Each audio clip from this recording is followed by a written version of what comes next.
I'm going to set up my own company, set up Webb Marketing doing SEO predominantly for hospitality, and realised I wasn't an expert at all. And in fact, I knew precisely nothing. So I was in at the deep end, and then because I've got three teenagers and a mortgage to pay at the time, so you just have to crack on and learn it. Good afternoon. Welcome to the London Food Network podcast.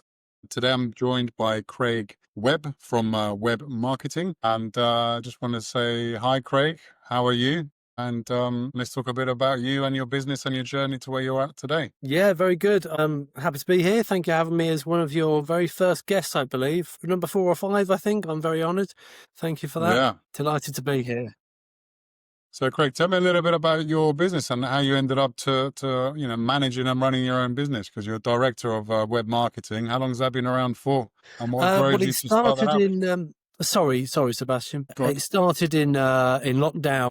I always wanted to leave hotels. I'd been in hotels for 30 years and approaching 50, call it a midlife crisis, but I didn't want to continue. I thought if I carry on doing hotels forever, or if I carry on into my 50s, I'll probably just retire a hotelier and have no other chapters in my life. And then lockdown came along, and I'd always wanted to kind of do something else. I was always interested in marketing. I was always interested in the website for the hotels that I ran. And often I worked for a group, and I was often wheeled out as the expert at the GM's conference that would teach the other GMs of how to use social media and how to set up an Instagram account and how to do a little bit of SEO and that sort of thing. So I thought I was a pretty expert in my chosen field, and so much so after lockdown I thought, do you know what, I did a little bit more work, and I then thought that's enough. I'm going to set up my own company,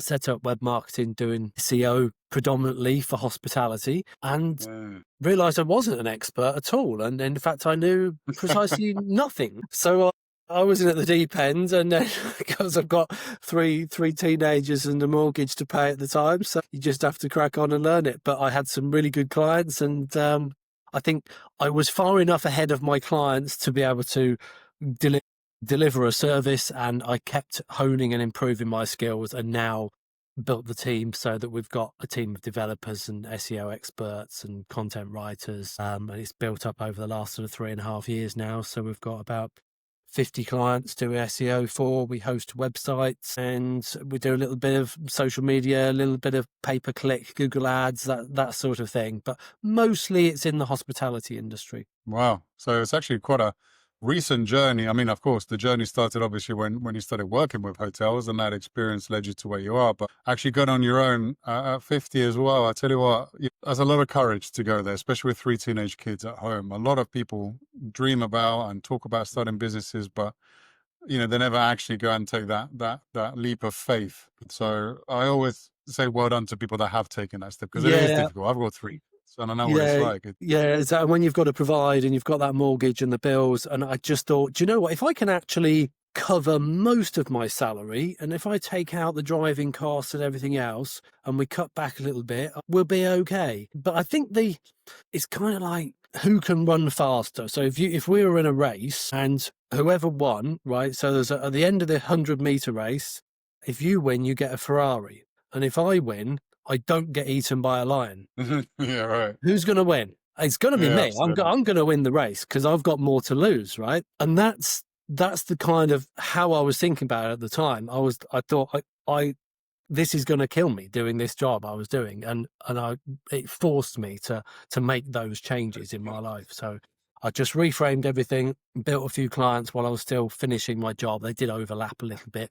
That gave me the confidence to do it. I thought, I've got a bit of savings to cover 3 or 4 months mortgage and cover the bills for a little while. So why not? Good. So like I say, it's a giant leap of faith, and well done for doing so. I think it's very character building running a business, especially in the beginning, like I'm sure you experienced, like what you described earlier as, thinking you were an expert in SEO. A lot of us go into business like that thinking, oh, that's all right. How hard can that be? Just, sell this product or service, become rich, retire. It's not like And that. of course, reality is never like that. So, what was your biggest challenge, Craig, in the beginning? Like, what was the kind of major hurdles, if you like, that you had to tackle early on in order to kind of I to where think you're at? it was probably tech, and I pertain to it really. I thought I knew enough, and then the customers started asking, "Well, can you fix this? And it needs a bit of coding." And I'm like, "Well, I have no Mm, clue. I don't even know what coding is. I don't know what HTML mm, stands for, let alone how to write HTML or JavaScript." So after a while, I thought, well, I've got to expand the team. I did after about must have been about 6 months, a friend of mine who did the same thing, digital marketing for hospitality. He actually had cancer and he got literally weeks to live. I took on his business, I took on his clients. So I went from 15 to 50 clients overnight. So at that Jesus. point Wow. I had to employ people. And actually, that forced me into something. And it was the best thing that happened. Obviously, not for Phil, because he lost his life. But for the business, it forced me to expand and take that second leap of taking on staff, which I needed to do because Yeah. actually I then expanded the skill set. And I likened it to being in a hotel, and when I was a hotel manager, I wasn't the best chef in the hotel. I wasn't the best receptionist. Mm, I wasn't the best cocktail barman, but I knew enough about each subject to be able to manage the yeah. department and run the business. And that's the same now. I'm not the best SEO. I'm not the best coder. I still can't code at all. Yeah. Um, but I know we're in the business. That's the main thing. Well, especially when you're scaling and you need a team, that is the single biggest skill we can develop as business owners is Mm. how to actually create the team that's going to resolve all the problems you're going to be faced with and not, break your spirit down trying to achieve it all and become a jack of all trades, master of none. Exactly, exactly. No, you become the bottleneck in the business, and you have to realize where you're becoming the bottleneck and quickly get out of your own way because there are better Yeah. people at doing certain tasks than you are. At the start, I was doing client acquisition, doing the client work, and doing the billing and admin. Well, very quickly, it's impossible, isn't it? You've got to bring staff in to help. Yeah, absolutely. But those beginning moments are quite good as well because they kind of help mold and shape a lot. Like you say, like you still have to learn some elements of all these various departments because when you do then have a team to run each one, you kind of need to know how to structure their day as well and their tasks and make sure that, they're doing the best that they can in that field. Indeed, indeed. Enough to be able to check on them and enough to see that what they've done works.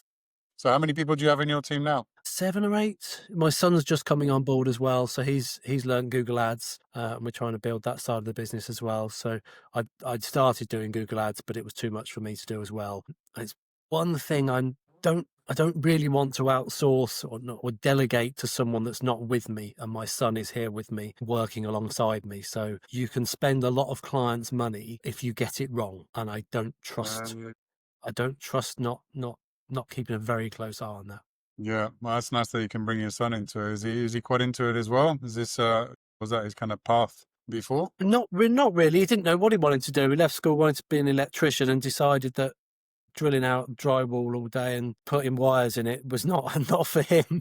So we did a 2 years of 4 of his electrical maintenance, whatever he was learning to be, and then started doing work for me and really enjoyed it. So we're trying to build up his hours in the business. That must be quite nice to have your son working with you and Yeah, so well, giving him his an opportunity. girlfriend is an accountant and she does my books as well. So, Oh, nice. Nice. yeah, Keep it in the family. exactly. That's it. And what's your kind of like, so you've had these 50 clients now for a while, I guess, for what, 2, 3 years, 4 years? Yeah, certainly since August 20, what are we now, 2023, August 23, it's been around 50 clients. It keeps growing. We're always taking on new clients and we just keep adding, really. Sometimes a client will just be build a website for them, so they're not necessarily ongoing. Yeah. The 50 are Yeah. kind of core regular work, and then we always Yeah. get new projects, building a website or creating something new. Yeah. I guess for what you can offer, there's all kinds of levels of kind of like one-time sales into kind of like longer term relationships, right? To offer them all the different services from Google Ad, Facebook ads, you've got the website SEO, new pages, landing pages. I mean, Exactly. Actually, it's because endless, really. and hospitality is the staff are often changing, menus change, images are often changing. So once a website's built, it's not the end, it's the start. I often say that to people, that you've got your website now, but don't think that that's your marketing done. That's just one tool. You're now needing to do all your marketing to send people to your website. That's what your email's for. That's what your social is for, your SEO, your PPC, and you've got to keep it up to date. So if they arrive on January the 30th on your website and you've still got your Christmas photos up, they lose trust. It's a Yeah, constant, yeah. it's a constant job keeping them up to date. And how do you do what, like obviously the client base you've got is a nice kind of base to start from, but how what's your role, I guess, in kind of client acquisition now? Is this a part of the role that you enjoy, or have you outsourced that to one of your teams? No, that's the bit I really enjoy doing and I like doing. And I think people buy from people. I tend to get on well with people. I tend to read people well, understand their needs. And I also understand the hospitality business very well. So I can speak to them at any level and, understand. So yeah, my job tends to be the client acquisition side. I tend to hang out in Facebook groups with hospitality people, with like-minded business people. In actual fact, most of my hospitality, when I was a hotelier, I saw hospitality as hotels and restaurants. Yeah. But since I've left, probably half my clients are short-term rental owners, like Oh, Airbnb, okay. Booking.com. Interesting. So they've got properties and they let them as short-term lets or holiday lets. So I have Yeah. many clients in that realm, and I actually just put my very first property as well online Nice. to let that. So that's just Well, got in the UK or abroad? in Milton Keynes, yeah, in the All city right, centre. nice. Yeah, and that's as well helped me understand their journey and their pain points. You think these landlords are rich, but it costs a lot of money to refurbish and furnish a serviced holiday accommodation, especially when you start adding in licenses and laundry and all that, cleaning costs, insurance. Yeah, I was going to say there's a lot of hidden Yeah, costs that people don't think about so much. yeah. I was out at Costco Especially when buying you've only got towels. the one property, probably. Yes, yeah. As your hotel, you would employ a linen supplier to come and do it for you. But if you've got one Exactly. property, you've just got to wash them yourself. But yeah, Yeah, no, doing exactly. that, And then you've got to that buy sort it. of helped me Mm. understand their pain points as well, for most of my customers' pain points. Because I'm now doing this, I can really get into the nitty gritty and see where they're struggling, certainly on the digital side of things, and how I could best help them. And what's your is this your kind of target market nowadays? I mean, do you have a kind of plan as to what angle you want to go with in terms of growth and what kind of customer you want and what kind of packages you prefer to offer, or, how does your kind of plans for the future look? But that is kind of coming to a junction now, because we're building our own website for our property, and we're actually offering on another property right now. So we should have two near Bedford and Milton Keynes. We're creating a website that has sort of a template, a best practice with SEO built in, really good design, really good layout, with a calendar functionality, with integrations to pay. So we're building that and sort of testing it ourselves and using ourselves as a guinea pig, not a customer. And when that's absolutely perfect, we will have that as a package to sell. And we've got on my site all the different types of pages, like blogs and things to do and property, about us, contact. But we'll be able to package up that website. So if you're just starting out, you can just have, say, a homepage, property, and a book button, and keep it really simple. Certainly, at least sub £1,000 to build the site. And then, as you expand and as you have more cash flow, we can then start adding new pages like blogs and local things to do and that sort of thing, and expanding the pages for different target audiences as your business grows. And that's the sort of thing I've learned when I've been doing my own property, that cash flow is really king. And I know that the leader in my industry, short-term rental websites, charges about £4,000 to £5,000 for a website. And when you're starting No out, way, you've really? only got one property. That's a heck of a lot of money. That's a big chunk of change. That's a huge amount. Yeah. Wow. But what that's I mean, especially now with the ease of building a website yourself, if you so choose Yeah. to, that's an Yeah. enormous amount of money. It isn't. There is a little bit of tech that goes into it because you have to have when you're selling, say, t-shirts, you've got an inventory of t-shirts and you sell 12 and your stock runs down. But when you're selling accommodation, you've got different packages, different nights, different nightly rates. And if you sell on one platform and you're available on the other, you can go overbooked. Yeah. So Yeah. that's the key part of the sort of hospitality website. So you need to be able Yeah. to integrate with channel managers so that it Yes. syncs in two ways to feed the availability and the Yeah, rates. absolutely.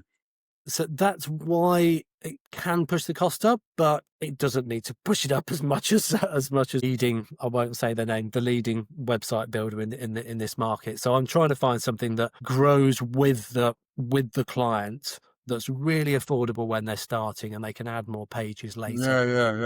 That sounds Yeah, like a really nice package, actually.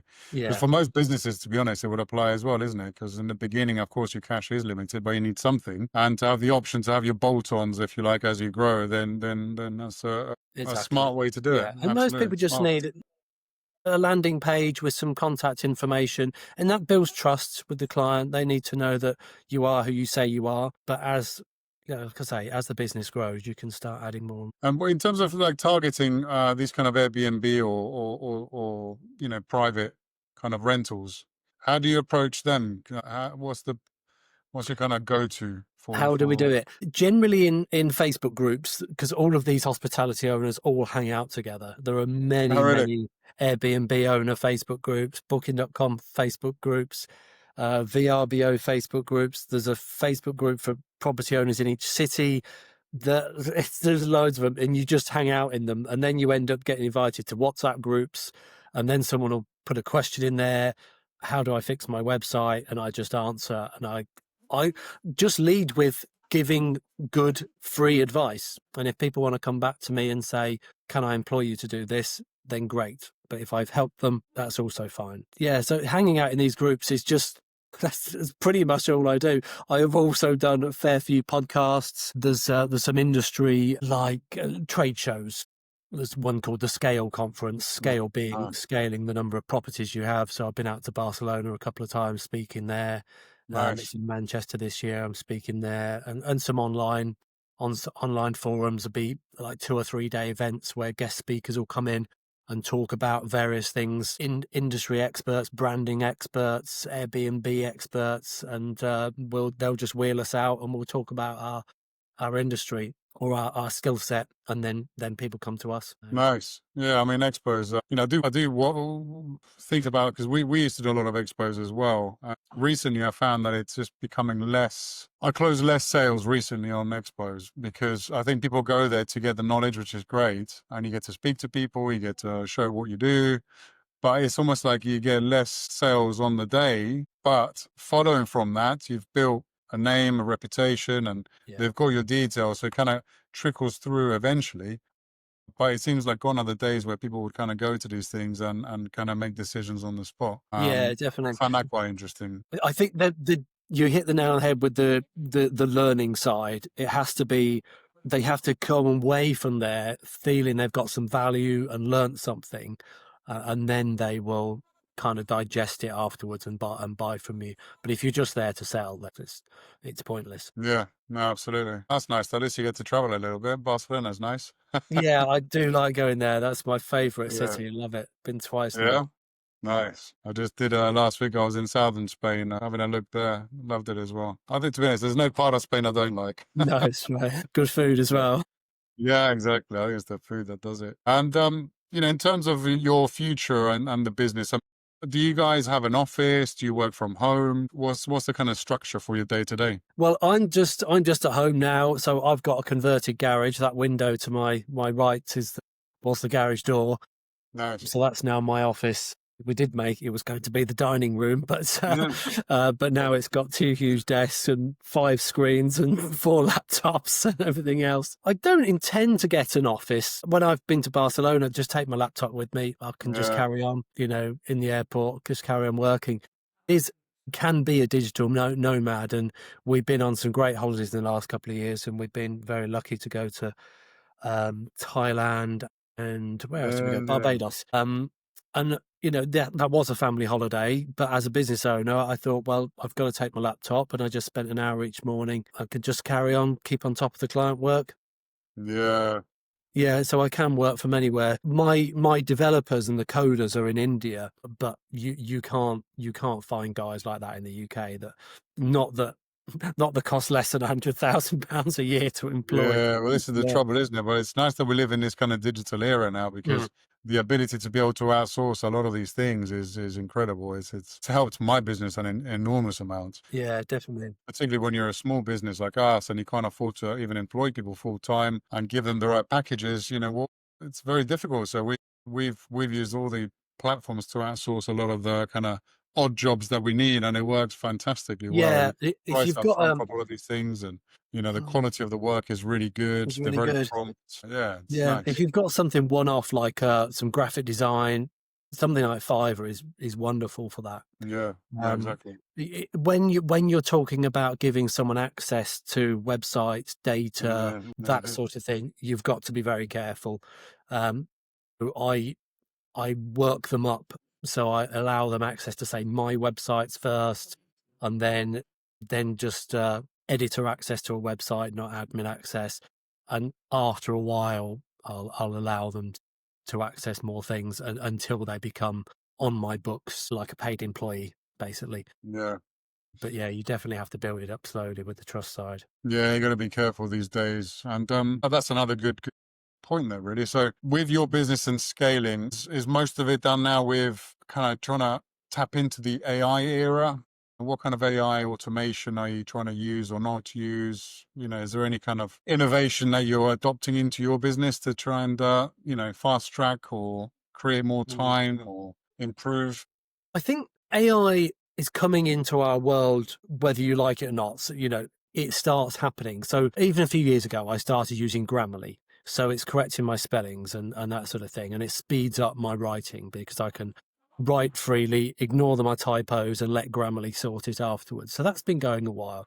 And then more recently, ChatGPT can link to your Gmail, Yeah, and you can tell ChatGPT, right, can you summarize my emails and tell me which ones I need to reply to first, which are urgent, which are order them in, broken websites, sales, reply to sales, and not so important, and it will prioritize them for you and give suggested replies. Sometimes they're very good.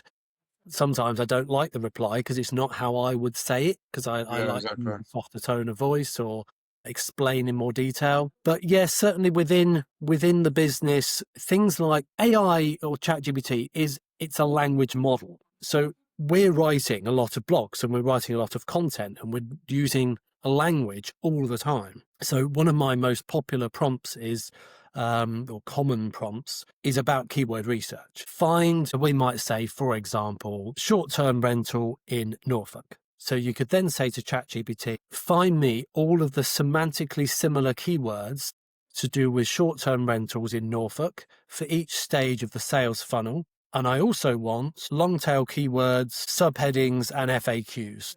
And you'll get 100 variations. So it will turn short-term rental into service accommodation, service apartments, and you'll get all the different terms. Mhm. Now, if we were to try to sit with a pen and paper and think of all those words, it would take an enormous amount of time, but that can do the work Yeah, for us. absolutely. Yeah, and if we said to it, "Oh, we'll now just write our website copy," it would be terrible. But we can use those keywords to sort of start structuring our subheadings and FAQ sections and structuring the page to then give our brand tone of voice personally. And that speeds up the process. Yeah, nice. I think exactly with AI, it's all to do with the prompts. You can't rely on it 100% to give you the final answer.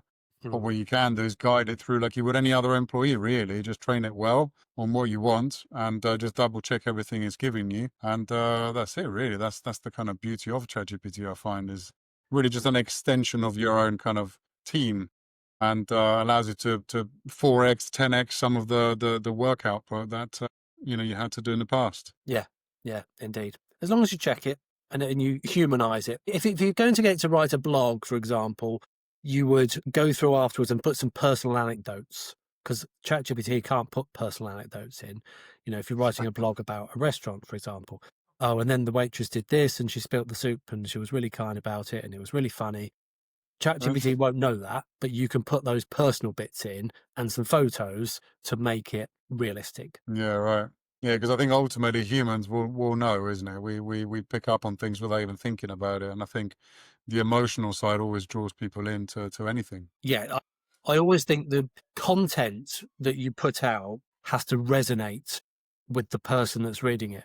So it's a bit like if there's two pianos in a room and you press a key on one, the string on the other piano will vibrate. And that's what you're trying to do when you send a message out on social media or web copy. You're trying to make it resonate inside that person. Like, oh yes, that I understand that. That's how I feel. I feel the same. And Yeah, then your copy is like, and now I'm going to tell you how to fix that problem. So they read on. Um, that's kind of how I try to structure content, a bit like a sales funnel. So it's a building trust at yeah, the yeah. start and taking them through a process. And like, what about AI in terms of like systems that you've got? So obviously, ChatGPT is a great tool, but is there any kind of like, I don't know, outreach that uses AI, whether it's ads or email marketing, even a chatbot on your website that can Mm, answer queries? I haven't Have you had kind a of implemented anything else like that to try and no. cut a little bit on the time? I've got I'm trialing a button on my website. So it's on the web pages, and you click the button that says summarize this page. So it gives the reader a summary of the page, obviously.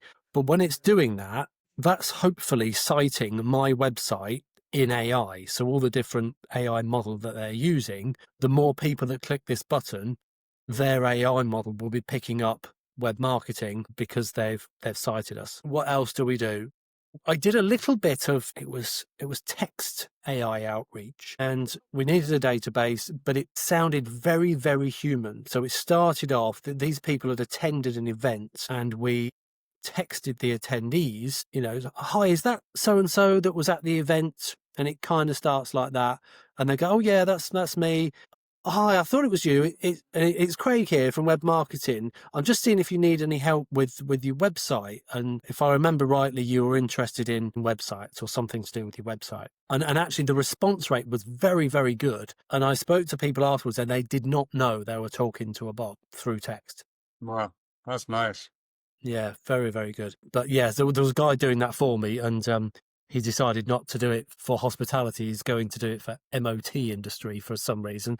So I didn't pursue it, but it was quite fascinating to do.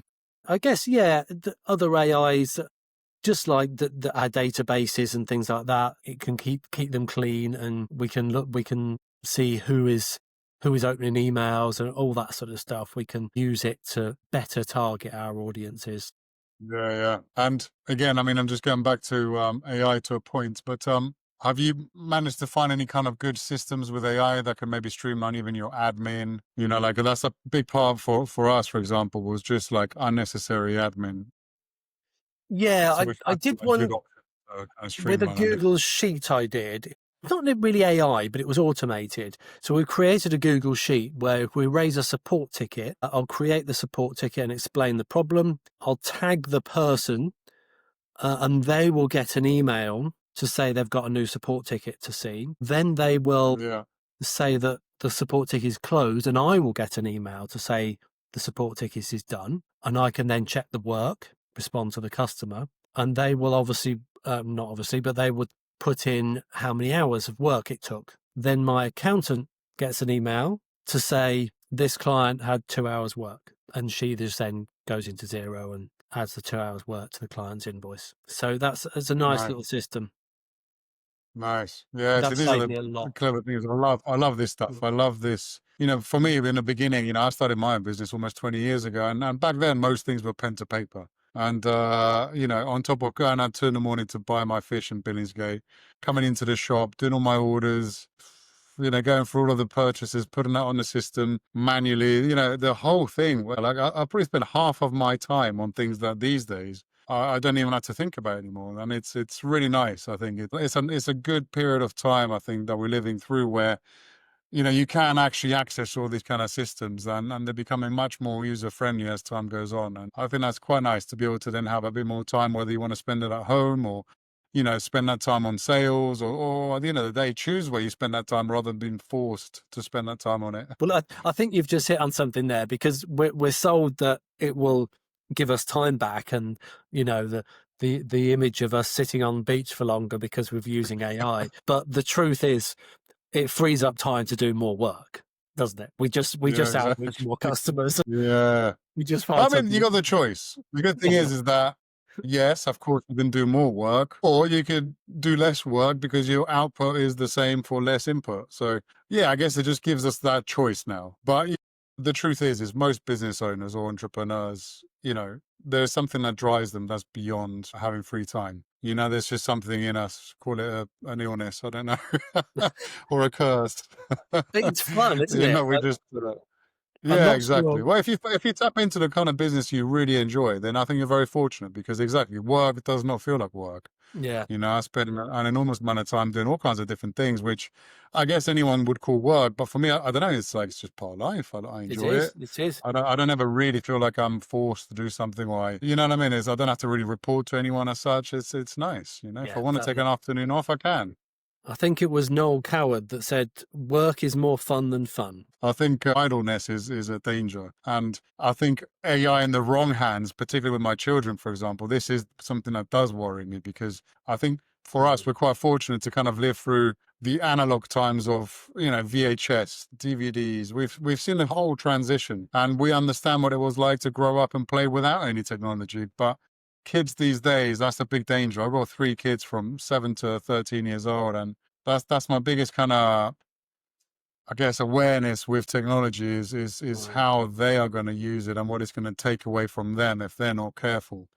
So yeah, it's quite a big challenge as a parent these days to try and kind of obviously teach your kids about AI and how to use it, because they're going to need to know how to use it. That's the world mm, we're moving into. But at the same time, how to also prioritize, not using technology to enjoy yourselves, because when you do put too much reliance on technology and you've not built a kind of database of knowledge and experiences as a human being, then I think that's fairly dangerous ground potentially. yeah, I think you've always got to have another skill set. And my eldest, who started being an electrician, he's really good with tools. So he's been over at the property, and he can put the shelves up, fix locks, lay a floor, Nice. put the cabinets up. It is incredible. Him with a driller, he amazes me. If I want to make a hole, it's always about Nice. 5 mil bigger than I Yeah. need, and I have to pack it with raw plugs. Just amazing. So I'm really pleased he's got an actual Yeah. skill that he can use. That's in a trade. My other son's just got an apprenticeship with BMW at the plant in Oxford.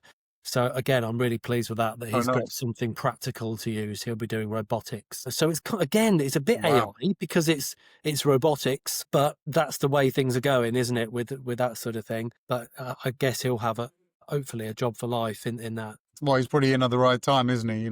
There's the Yeah. kind of, I think now is this kind of pivotal time where you're kind of either ride the wave or you're going to get crushed by it. So it's good to get on that wave as soon as possible with some life experience to go with as well. And in that case, I think everyone's fine. Yeah, definitely. Yeah. So tell me more about the kind of like history of your career, because Yeah. hospitality is a very vague kind of subject that no one really thinks about. But clearly, hospitality touches all aspects of most people's lives. Whether you've gone down to the cafe, you've stayed at a hotel, hospitality is a huge industry that employs an enormous amount of people. And, my wife's in hospitality, for example, and she started off just as a waitress, and she's now head of sales for a very large international group. And, I love to learn about people's story. One of my previous podcast guests was a chef and is now an accountant. So I always love to learn about the transition, if you like, from your One to the early other. kind of teens into hospitality and then out the other Mm. side as whatever it is that you've become. Okay. So how did I get into hospitality? When I was 17, 16, I lived in a little village called Horton in Northamptonshire. And there was about 100 houses and a restaurant, a very, very Wow. beautiful restaurant. one of the first chefs to be talked about and have articles in the Sunday Times about his cooking and that sort of thing. Particularly someone who was in Northamptonshire. You know, all restaurants were talked about were London. He was getting all the plaudits. So anyway, that just happened to be my only local employer. So I started working in the kitchen on a Friday, Saturday night, doing washing up, and then that progressed to starters and sweets. And then I went off to college. And when I finished college, I hadn't done anything else. I'd worked in this restaurant throughout, and I went to the careers advice and I said I'd been working in restaurants. They went, well, why don't you do a trainee? I want to call it YTS, but it was something like that. You know what I mean, don't you? An apprenticeship.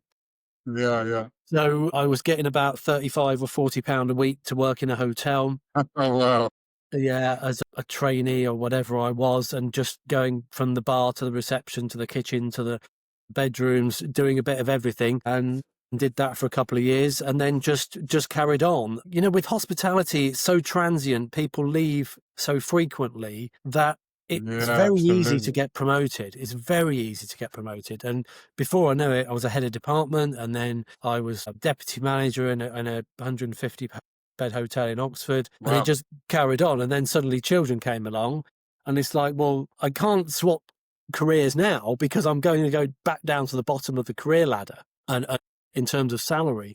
So it just carried on, and you know, I learned everything about the industry and running a business. Most importantly, people, from staff to customers, but every aspect of hospitality: spas, fine dining, conference venues, events venues, you Yeah. name it, weddings. Nice. I've run more weddings in my life than I care to remember. All of them have been absolutely fantastic. I loved running weddings, but I Yeah. didn't love the health and safety and the red tape and the budgeting reporting. I couldn't stand that Yeah. side of the business. But Yeah. put me on the floor on a Saturday night, I would loved it. Loved it. I love this kind of story because, again, I'm trying to, again, tell my children about these kind of things that, look, it doesn't matter where you start in life. It really doesn't actually matter. It makes no difference at all, because every career path or every job, no matter how insignificant it might seem at the time, can lead to all kinds of different things. And hospitality is a great example for me of anyone being able to enter the hospitality industry with zero experience, zero skills or education, and make a full career anywhere in the world, really. What you learn, like you just described, you learn everything in hospitality. You learn everything from people to paperwork, to cleanliness, to your numbers, your reporting, manage people, manage a team. There's everything in the one kind of category, if you like, of Yeah, employment when it yeah. comes to hospitality. Compliance as It's well. nice. When I was a hotelier, I used to be frustrated by the kind of Airbnb short-term rental industry. It felt like an unlevel playing field to me, that someone could just rent out a room in their house and potentially they might be on the register, or they've got Yeah, right. they've got no health and safety in place. They've no Legionnaire controls, no fire safety. And you're just happy to rock up in someone's house and stay overnight. Yeah, in a hotel, we've got to jump through all these hoops. We've got fire risk assessments, water risk Yeah, assessments, slips, trips and falls, asbestos, you name it. We had a bit of paper to track everything we did and every risk in the hotel. But in the short-term rental industry, anyone can set up and just welcome people in their home, and there's no comeback. yeah, it's You crazy. don't need to prove you've got insurance, but you know we've set up now. But of course, I want to do it properly. I've got hardwired fire alarms everywhere. I've done a fire risk assessment because that's ingrained in me now. I'm not going to not look at that, because it could be me one day that has to say, "Well, sorry, Your Honour, I may have 30 years in hotel management, but I didn't think it was important." Yeah. But it is, and I want to be ahead of the curve. Yeah, It and you is can't unsee getting what you see, isn't it? Simple as that. That's a good thing, though. That's a really nice thing. I think that's actually a really nice subject you touched on there, because I think integrity essentially is something that's so vital these days, and I really hope that having that kind of integrity on whatever you do carries on, because accountability for anything at all, especially as a business owner, is crucial, and you can't take shortcuts. Even though now you kind of can in terms of streamlining your processes, but when it comes to especially health and safety, I'm the same. I mean, I had to learn the hard way on a couple of things, things that I didn't foresee. But yeah, it's always better to play it safe, in my experience, because you just don't know. You just don't know. Things can happen, and they do happen. Yeah. No, oh, still a nightmare though. Oh, that sounds like a nightmare. That's very stressful when these things happen. Wow. Yeah, well, there you go. That's a good testament there. That always make sure you do things properly because the unexpected is going to happen at some point. So make sure you're prepared for it. Yeah, and also I guess it's the sheer numbers game, isn't it? You know, especially when you're doing weddings and events, there's a lot of people that walk through the door, and of course they don't have the luxury of knowing the layout and all the other things as well. So everything's easy to get missed, if you like, that you would otherwise do at home, maybe. Wow. Really? That's pretty cool. Well, look, is there anything else you wanted to kind of add in terms of your experience, web marketing? You know, do you want to talk about some kind of success stories maybe with some of your clients? Do you want to talk about, you know, some of the kind of best achievements? You know, we talked about challenges, but what about best achievements? You know, what are you most proud of, actually? That'd be a good one.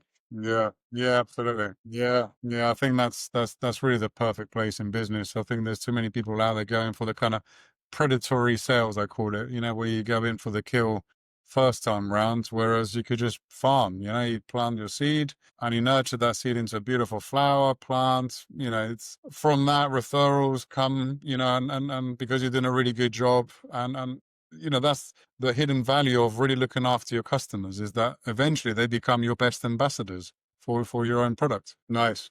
Well, look, I think it's quite a fascinating journey you've had, and I'm again very impressed.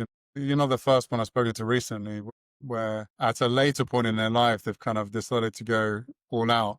Because I must admit, when I took on the business, I was only 24, so that's the kind of time where, you know, nothing's a problem, nothing is an issue. You got no real ties, responsibilities, no real anything at all. So you can be brave, you know, and well, if you can even call it brave. But I think especially when you get to a point where you've got mortgages, wives, these kids, you know, all kinds of different direct debits coming out. You know, to make that leap, I think is something that you should be really proud of. And I wish more people did, because it's a really liberating thing to do. Well, I'm really glad that things have worked out for you, Craig, and I really appreciate your time on the podcast. You're guest number 5, actually. I've been quite busy the last few weeks now since we first spoke. Yeah, I look forward to putting your post up, your podcast up, and I really hope your story inspires people in the hospitality industry in particular, which can be a very challenging industry for sure. You know, it's hard work, long hours, the pay is not always great, but like you say, it's an industry where you can grow and create something very quickly if you do the right things, you learn the right things, and you show your look, you got to go through the uncomfortable to get to a good place. You know, there's nothing good ever comes without discomfort first. You know, whether you want to build muscle at the gym or whatever it may be you want to achieve, you've got to go through some discomfort. So, nice. Yeah, absolutely. I agree. All right, brilliant. Well, look, I think we'll leave it at that, Craig. And again, I really thank you for your time. And I look forward to posting this very, very soon. And that's it. Is there anything else you want to add before we close off? Yeah, no worries. I'll put all the links and whatnot when we post this on all the channels, and I'll let you know as well. Thank you, Craig. Cheers.